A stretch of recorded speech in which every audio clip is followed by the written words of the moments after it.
Good evening Ertugrul uncle. Good evening. Good evening. तो तुम क्या कर रहे हो यहाँ?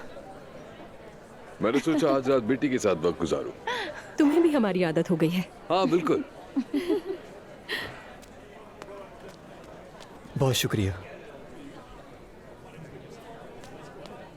तो चलो भाई, अब हमारी बारी है। जिमल, मेहर, चलो जाओ बेटा।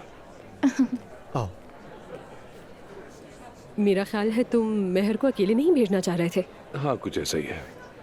लेकिन ऐसा कब तक चलेगा? अब तो वो बड़ी हो गई है, आजादी दो उसे। आजादी? क्या मतलब है तुम्हारा? मेरा मतलब है कि उसे अपनी मर्जी से जीने दो। मैं जानती हूँ तुम महफूज रखना चाहते हो उसे, लेकिन कोशिश बेकार है। और बेकार क्यों है? क्या मैं तुमसे एक सवाल पूछूं? हाँ। अगर कल तुम मर गए तो क्या होगा? तौबा अस्तगफिरुल्लाह अलिफ, मैं क्यों मरूंगा?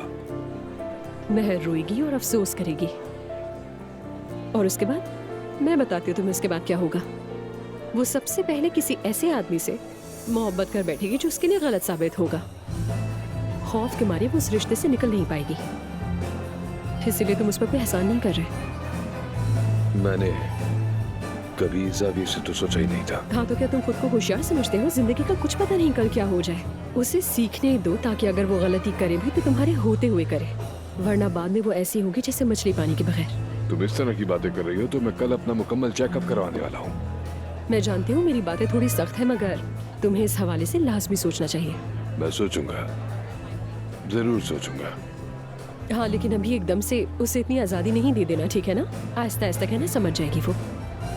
ठीक है, आहिस्ता आहिस्ता करूंगा।